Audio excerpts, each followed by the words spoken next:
The tea tasted wrong. Not in the way tea tastes wrong when it's steeped too long, but in the way that makes a chemist's mind scream danger. My daughter-in-law, Sarah, stood watching, her smile perfect, her eyes cold, waiting for me to finish every drop. She didn't know that 42 years in pharmaceutical research had taught me to recognize thallium poisoning. She didn't know I'd already documented 6 months of her loving care. But most importantly, she didn't know I'd stopped drinking her tea 2 weeks ago.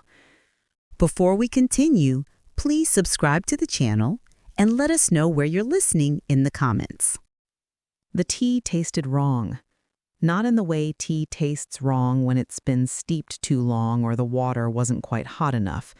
This was different. A metallic undertone that shouldn't have been there, hidden beneath the honey and chamomile that Sarah always insisted would help me sleep better. I set the delicate china cup gown on its saucer, the soft clink echoing in my empty kitchen like a warning bell. "Everything all right, Mom?" Sarah's voice drifted from the living room where she was folding laundry, her smile carrying that practiced sweetness she'd perfected over the past 3 years since marrying my son, Michael.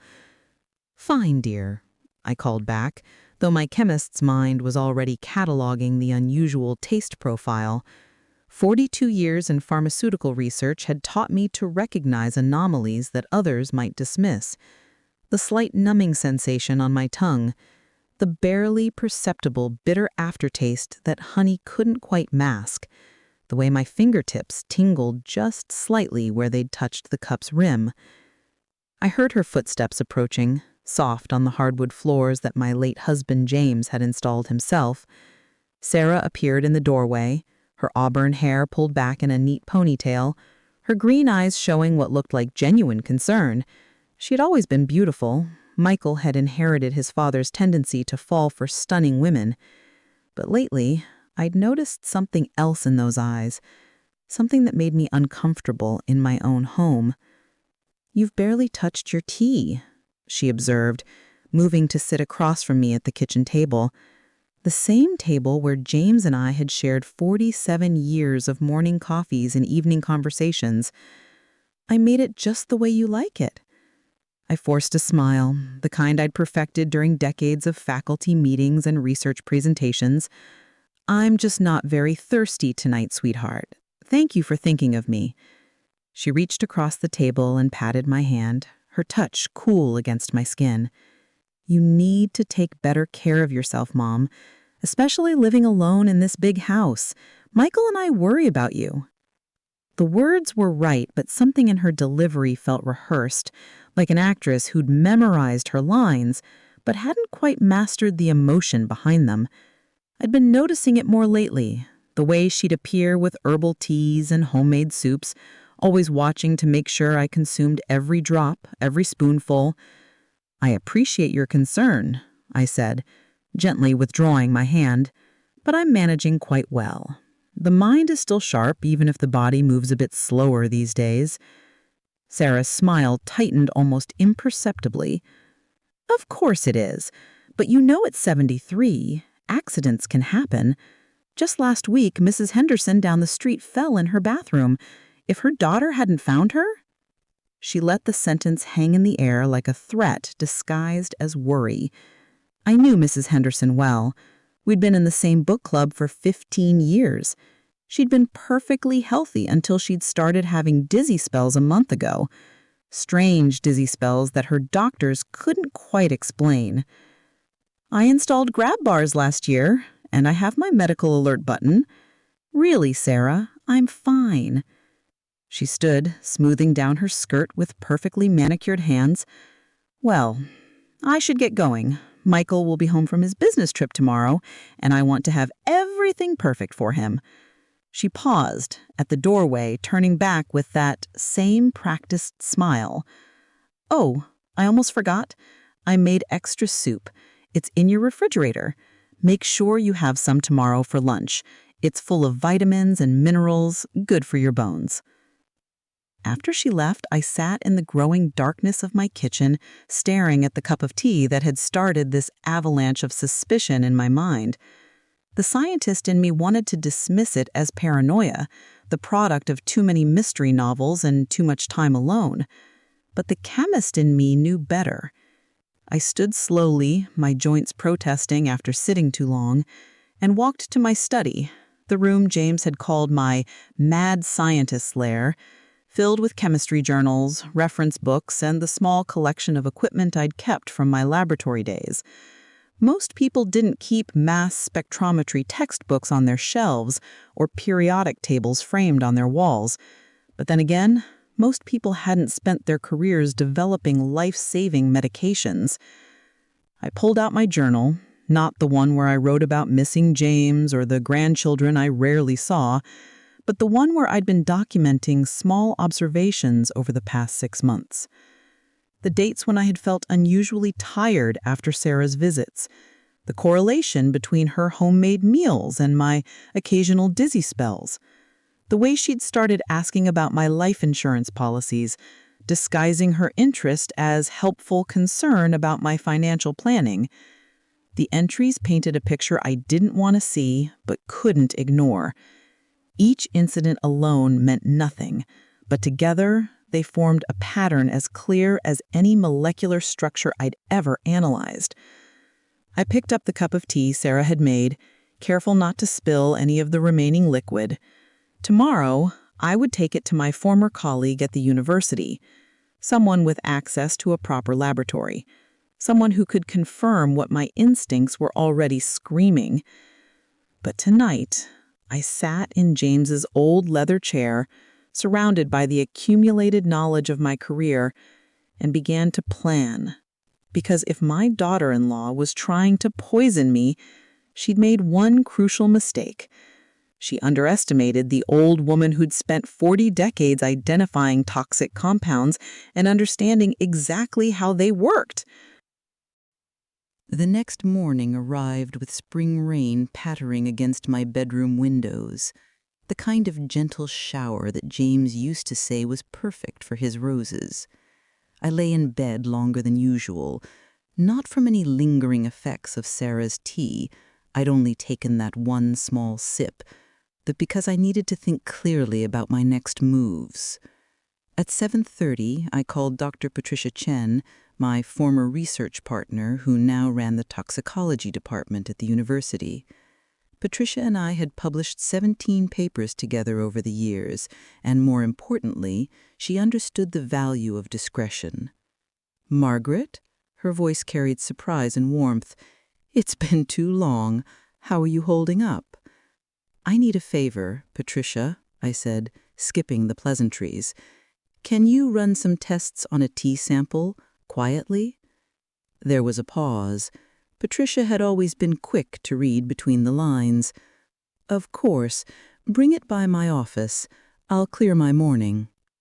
I dressed carefully, choosing slacks and a blazer instead of my usual comfortable cardigan. If I was going to war, I needed armor, even if it was just psychological. The teacup sat on my kitchen counter where I'd left it, looking innocent in the morning light. I transferred the remaining liquid to a clean sample vial from my study, sealing it with the practiced efficiency of someone who'd handled thousands of specimens.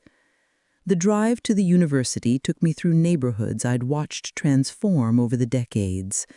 Past the elementary school where Michael had learned to read, past the park where James had taught him to ride a bicycle. My son, my brilliant, trusting son who couldn't see what was happening in his own home. Patricia's office hadn't changed much in the 5 years since my retirement.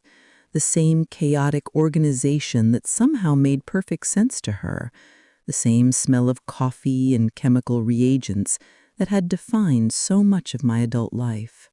She took the vial without questions, her dark eyes serious behind wire-rimmed glasses. Initial screening?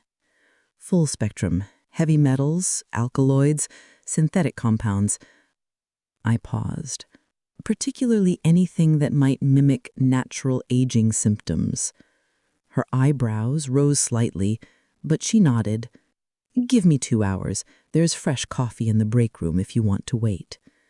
I spent those 2 hours in my old department, greeting colleagues who seemed surprised but pleased to see me. Professor Emeritus still carried weight here, and several younger researchers asked my opinion on their work. It felt good to be Dr. Margaret Hayes again, not just Michael's elderly mother or James's widow. When Patricia called me back to her office, her expression told me everything before she spoke. She closed the door carefully and handed me a printout covered with peaks and valleys, a chromatography report that I could read as easily as a newspaper.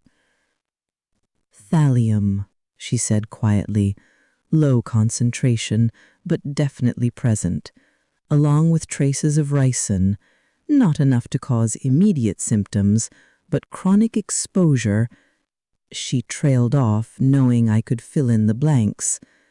"Thallium, tasteless, odorless, and historically favored by poisoners because its symptoms mimicked so many other conditions: fatigue, confusion, hair loss, peripheral neuropathy, all things that could be attributed to natural aging. And ricin, derived from castor beans, which grew decoratively in Sarah's meticulously maintained garden." "How long?" Patricia asked. I thought back through my journal entries, the pattern becoming clearer with this confirmation. 6 months, maybe longer. Small doses, irregularly administered. She's been careful. "Margaret, you need to go to the police." I shook my head. "With what? One test result and the suspicions of a grieving widow? She's been too clever. I need more evidence, and I need to protect myself while I get it." Patricia leaned back in her chair, studying me with the same intensity she used to reserve for complex molecular structures. "You have a plan." "The beginning of one." I tucked the report into my purse. "Can you run any future samples I bring?" "Of course." "And Margaret," she reached across the desk to squeeze my hand, "be careful. Someone capable of this is capable of escalating." Driving home, I felt the weight of knowledge settling on my shoulders like a lead apron. The rain had stopped, leaving the streets shining and clean, but I couldn't shake the feeling that nothing would ever be clean again. My daughter-in-law was trying to kill me. The woman who smiled at family dinners, who sent thoughtful birthday cards, who called me Mom with such apparent affection. She was slowly, methodically poisoning me. I pulled into my driveway to find Michael's car already there, a day early from his business trip. My heart rate spiked when I saw Sarah's silhouette in the kitchen window. Had she noticed the missing tea? Had she somehow learned about my visit to the university? I sat in my car for a moment, composing myself. 42 years of presenting research findings to skeptical audiences taught me to control my expressions, to reveal only what I intended. I could do this. I had to do this. The front door opened before I reached it. Michael stood there, my beautiful boy, with his father's eyes and his mother's stubborn chin, concern written on his face. "Mom, where were you? Sarah said you didn't answer your phone. We were worried." I pulled out my phone. 6 missed calls. I'd silenced it at the university and forgotten to turn the ringer back on. "I'm sorry, sweetheart. I was having coffee with Patricia Chen. You remember her from the department parties." "Oh," his face relaxed into a smile. "That's great, Mom. You should get out more often." Behind him, Sarah appeared, her expression unreadable. "Margaret, you're just in time for lunch. I heated up that soup I made for you." Our eyes met across the threshold of my home, and in that moment, I think we both knew. The game had changed. She suspected that I suspected, and I knew that she knew. But I smiled, stepping into my house with the same woman who was trying to murder me. "That sounds lovely, dear. Just let me wash up first." The bathroom door clicked shut behind me, and I turned both taps on full blast, creating enough white noise to cover my movements. From my purse, I pulled out the small digital recorder I'd started carrying after James's death, originally to capture memories when they struck, now repurposed for something far darker. I slipped it into my pocket, checking that it was recording. In the mirror, I saw an old woman with steel gray hair and tired eyes, but underneath the wrinkles and age spots was the same person who'd once identified a contamination in a major pharmaceutical batch that could have killed thousands. That woman was still in there, and she wasn't going down without a fight. When I emerged, Michael and Sarah were already seated at the dining room table, the good china laid out as if this were a special occasion. The soup sat steaming in front of my place setting, its rich amber color looking deceptively appetizing. "Smells wonderful," I said, taking my seat.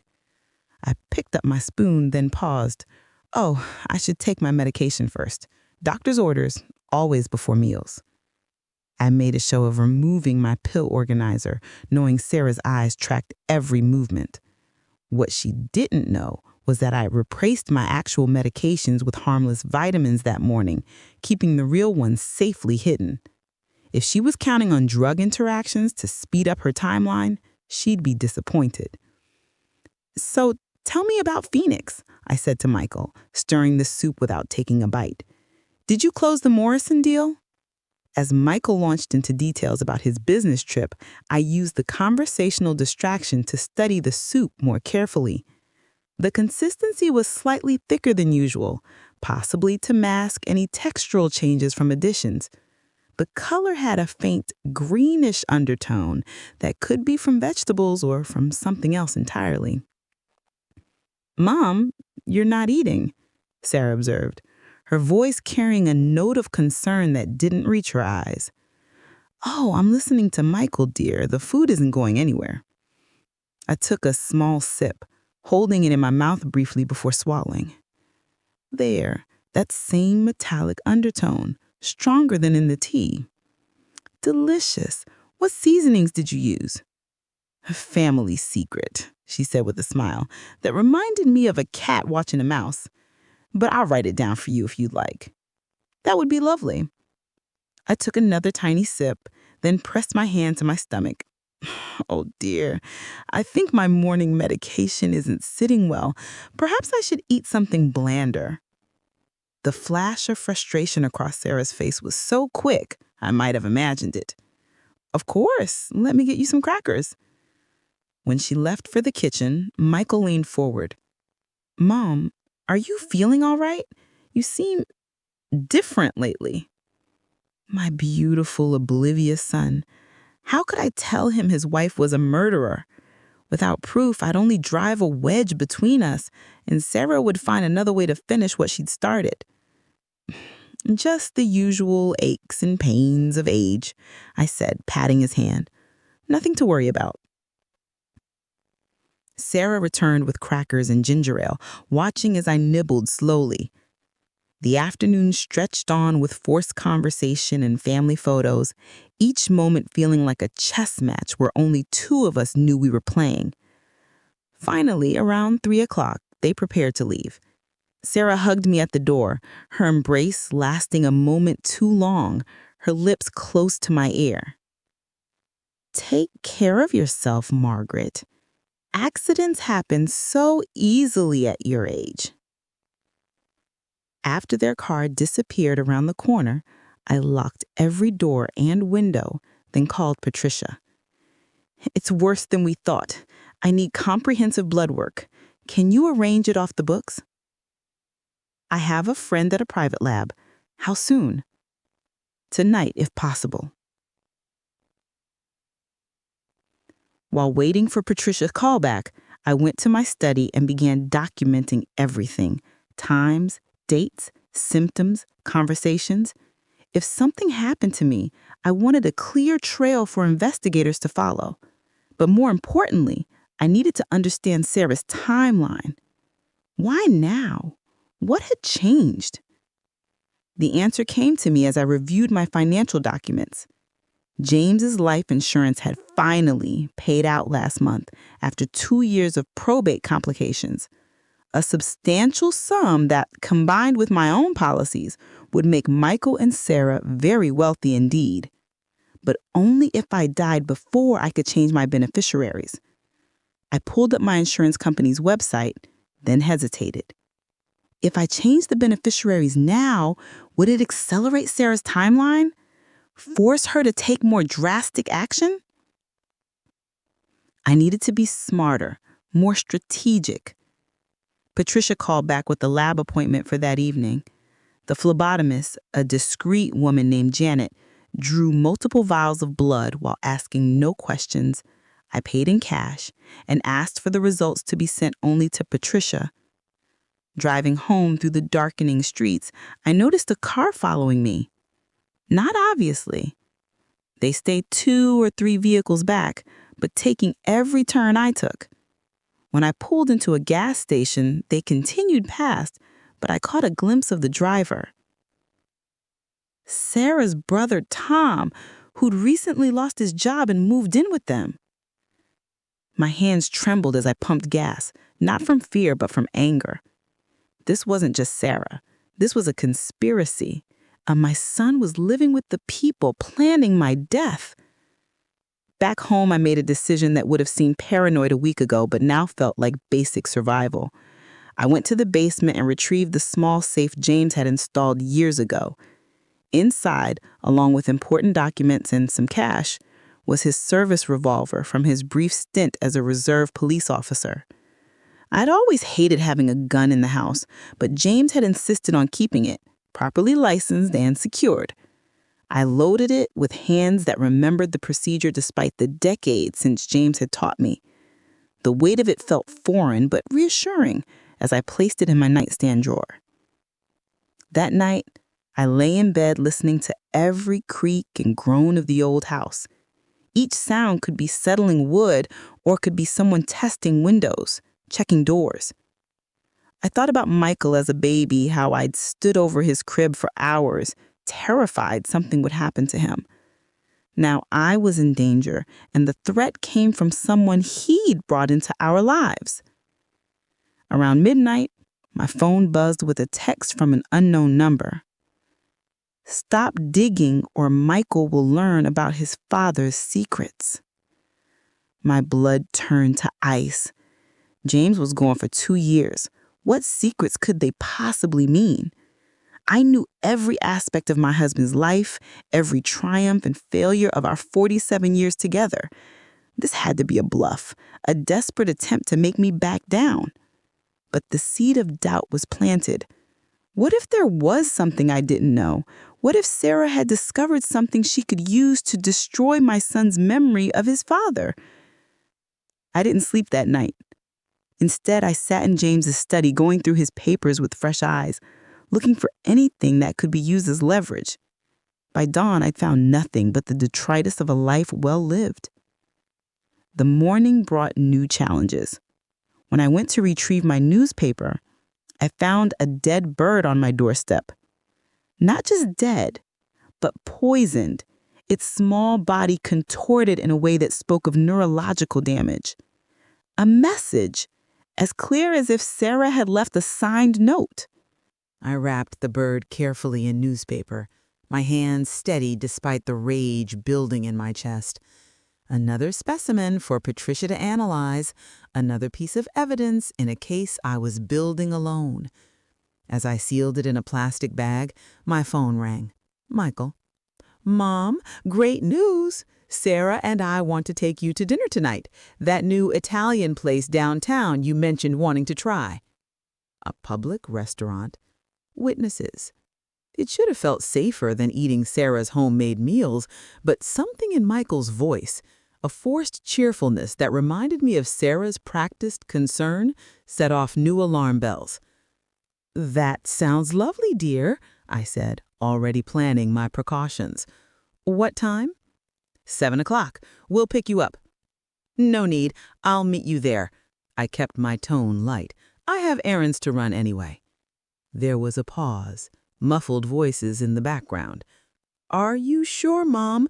Sarah says the parking downtown can be difficult." "I've been driving in this city for 50 years, Michael. I think I can manage a parking garage."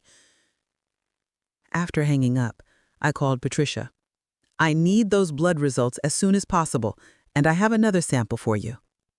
We met at a coffee shop near the university, neutral ground where we could talk freely. Patricia's face was grim as she handed me a folder.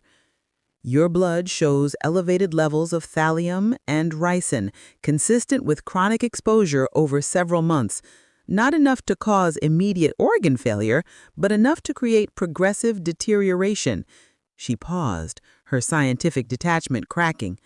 "Margaret, at this rate, you'd appear to die of natural causes within 6 to 8 months, maybe sooner if the doses increase."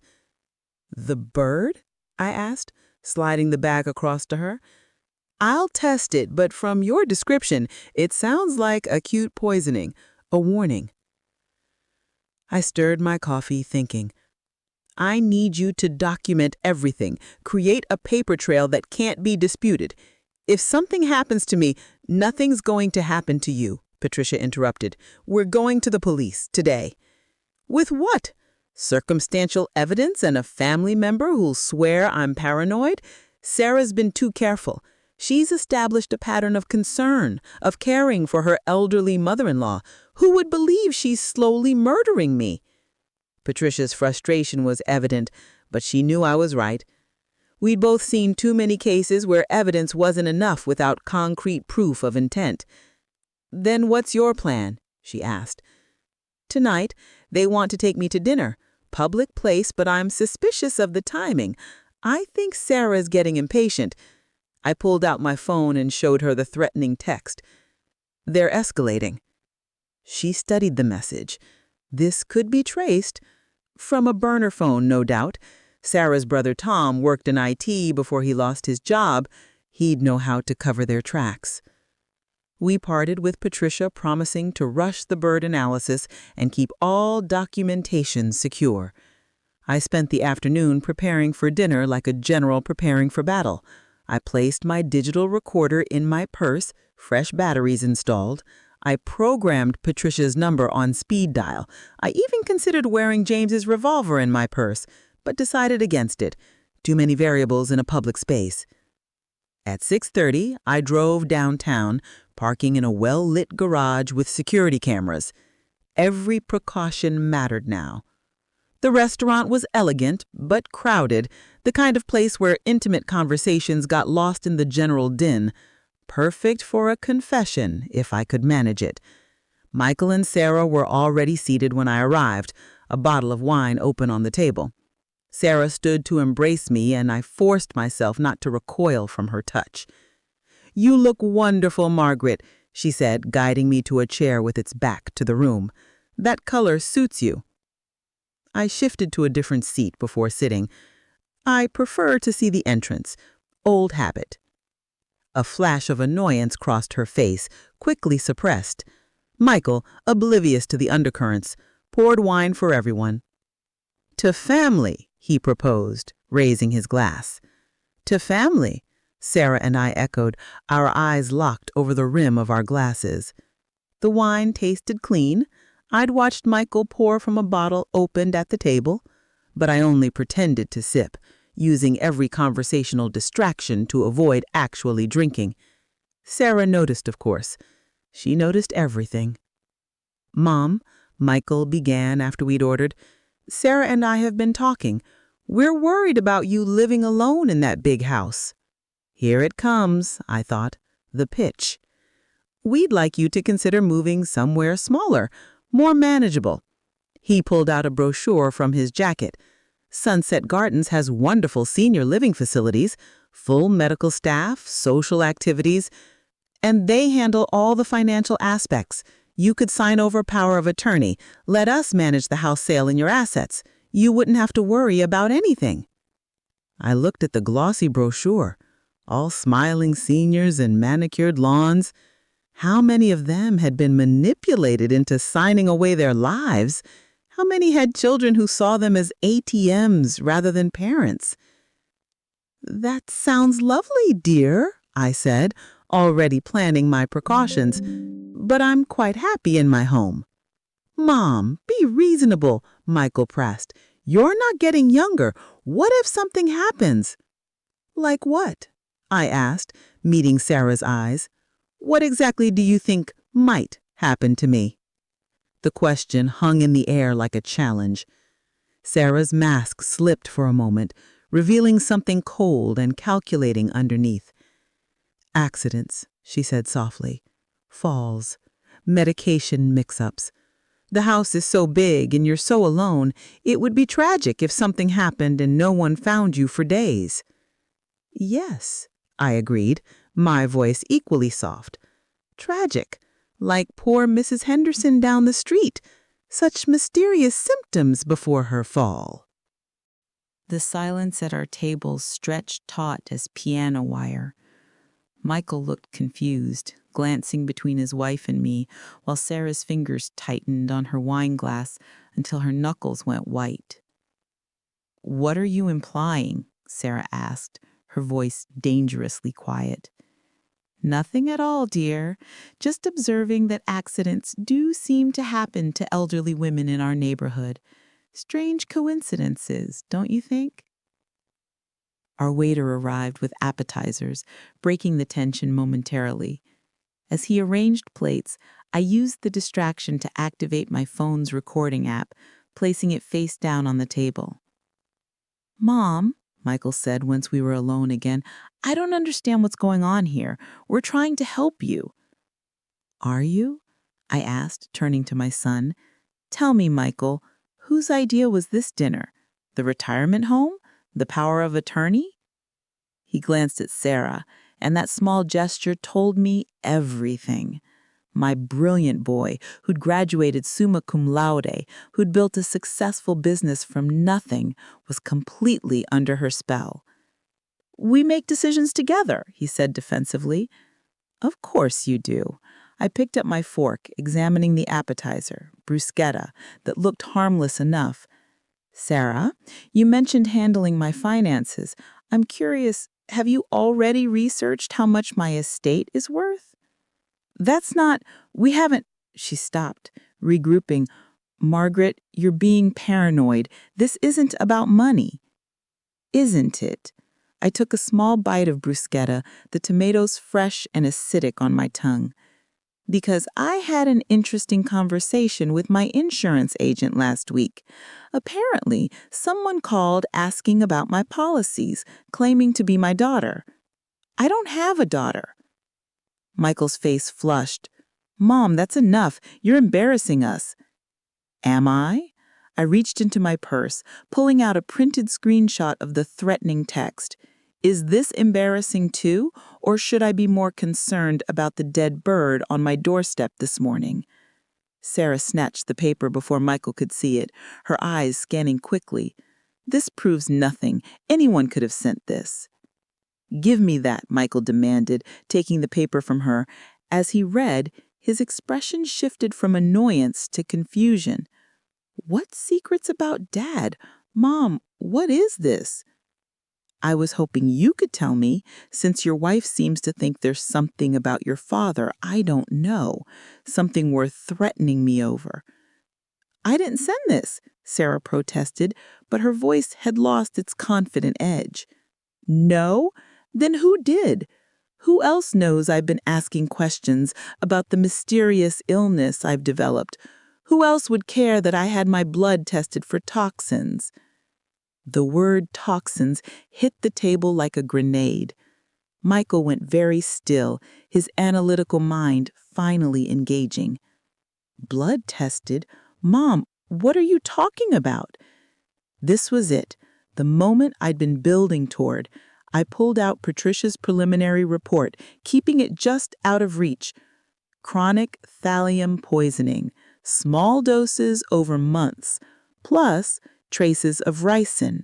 Both cause symptoms that mimic natural aging, confusion, fatigue, peripheral neuropathy. Clever, really. If I hadn't spent 42 years in pharmaceutical chemistry, I might never have noticed. Sarah stood abruptly, her chair scraping against the floor.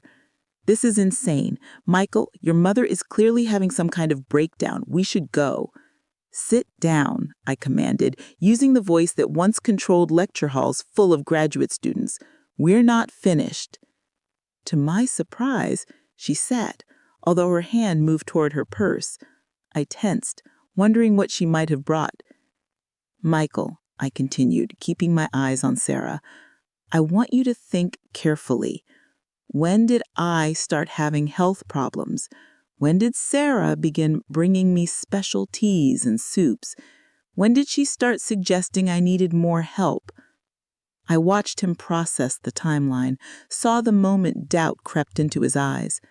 "Mom, you can't seriously think." "I don't think. I know." I placed the lab report on the table between us. The University Toxicology Department, verified by Dr. Patricia Chen, whom you've met. I've been systematically poisoned for at least 6 months. Sarah laughed high and brittle. "This is ridiculous. If you were being poisoned, why aren't you dead?" The question hung in the air like an admission. Michael's face went pale. "Because," I said slowly, "I stopped drinking your teas 2 weeks ago. I've been pretending to eat your food while actually disposing of it. And because the doses were calculated to kill slowly, to look natural. You needed me alive long enough to sign over power of attorney, didn't you?" "You have no proof," Sarah hissed, abandoning all pretense of concern. "No one will believe a paranoid old woman with dementia." "I don't have dementia," I said calmly, "but Mrs. Henderson might have developed it from the same poisoning. Tell me, Sarah, how many elderly women have you helped into early graves? Is this how you and Tom make your living?" At Tom's name, Sarah went rigid. "You don't know anything." "I know Tom lost his IT job for embezzlement.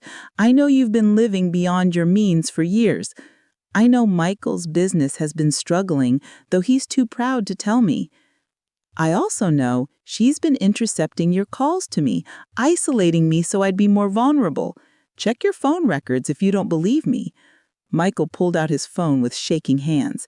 As he scrolled through his call history, his expression darkened. "These calls to Mom, I didn't make half of these." "She cloned your phone. Basic IT trick. Tom would know how." The waiter approached, but one look at our table and he retreated. We were an island of family destruction in a sea of normal diners enjoying their evening. "Sarah," Michael's voice was hollow, "tell me this isn't true. Tell me you haven't been poisoning my mother."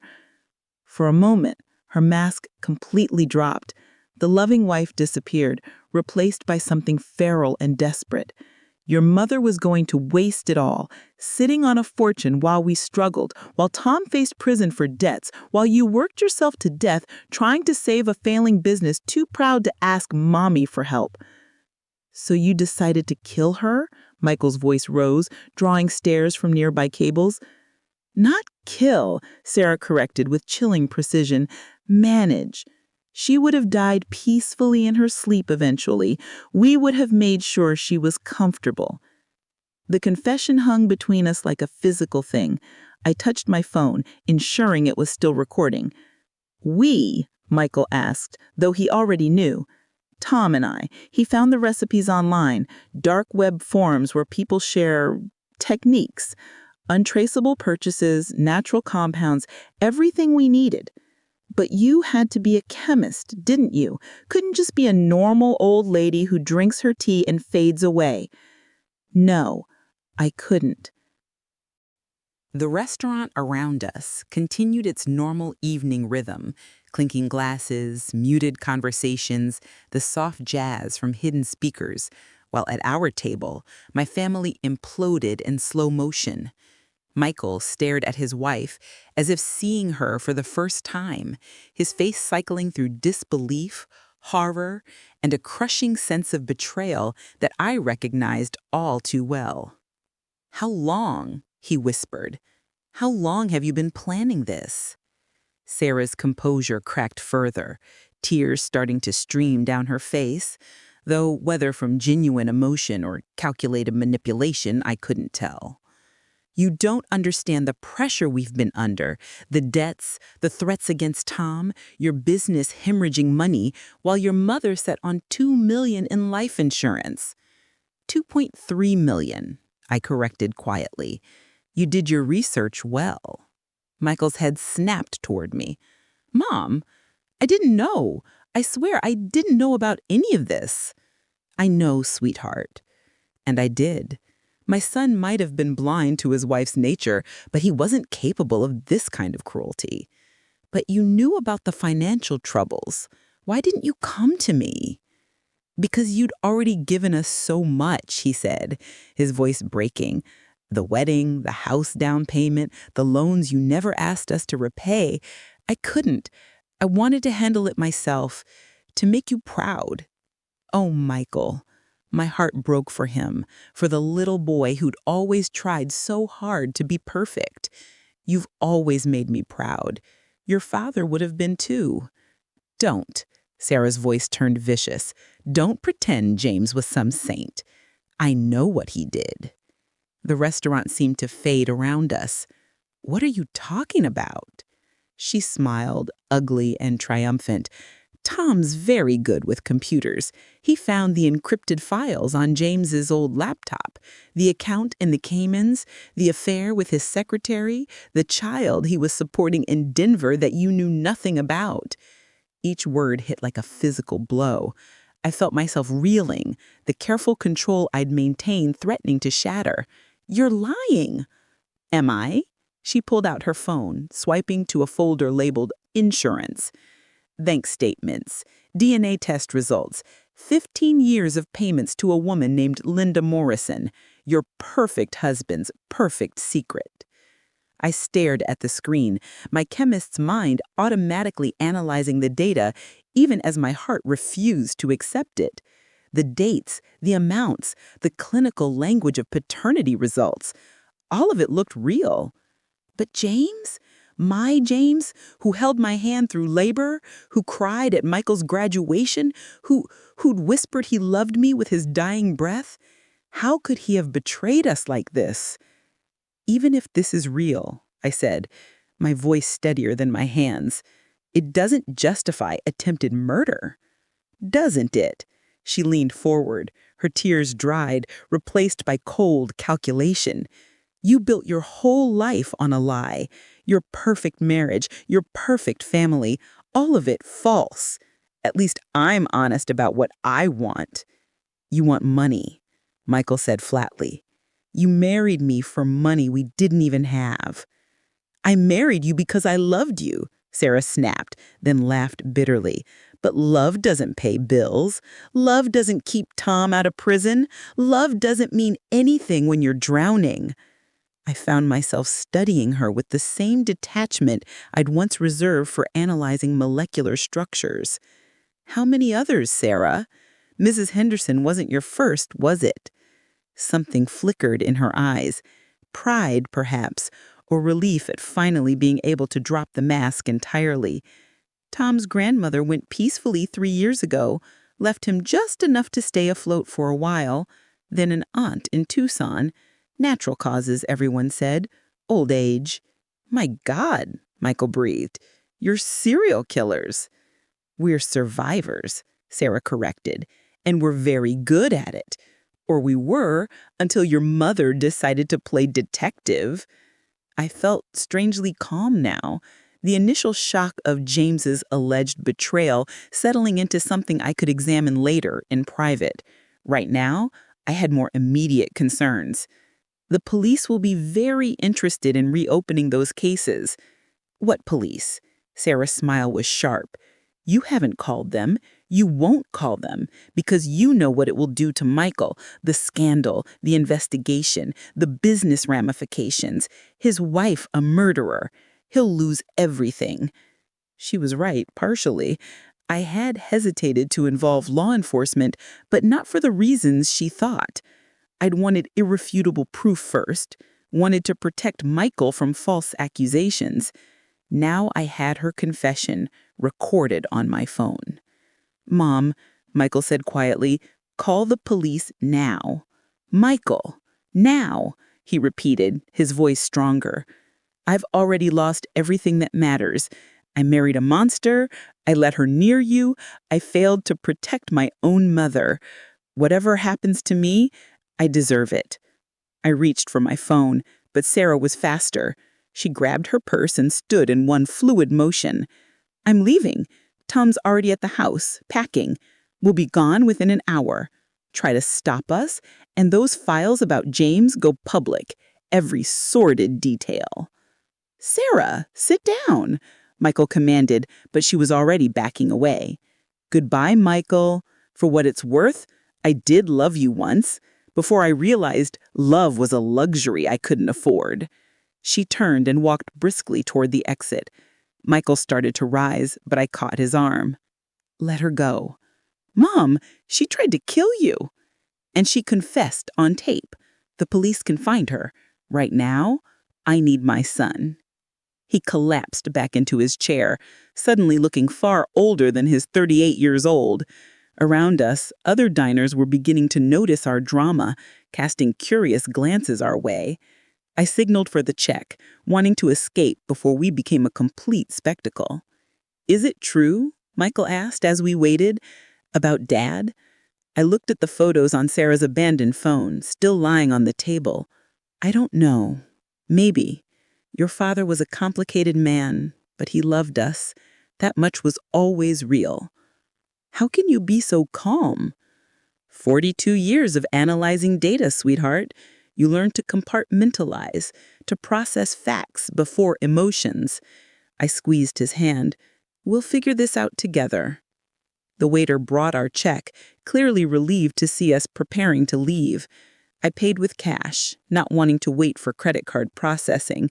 As we stood, I pocketed Sarah's phone, evidence for later examination. Outside, the Denver evening was crisp and clear, the mountains visible in the distance like protective guardians. Michael walked me to my car, both of us alert for any sign of Sarah or Tom, but the parking garage was quiet except for the echo of our footsteps. What now? He asked, looking lost. Now, we go to the police, I said, pulling out my phone to call Patricia. I need you to meet us at the station with all the documentation. And Michael, we'll need a lawyer. As I made the calls, I thought about the evening's revelations. Sarah had meant to destroy me with the information about James, to break my spirit along with my body.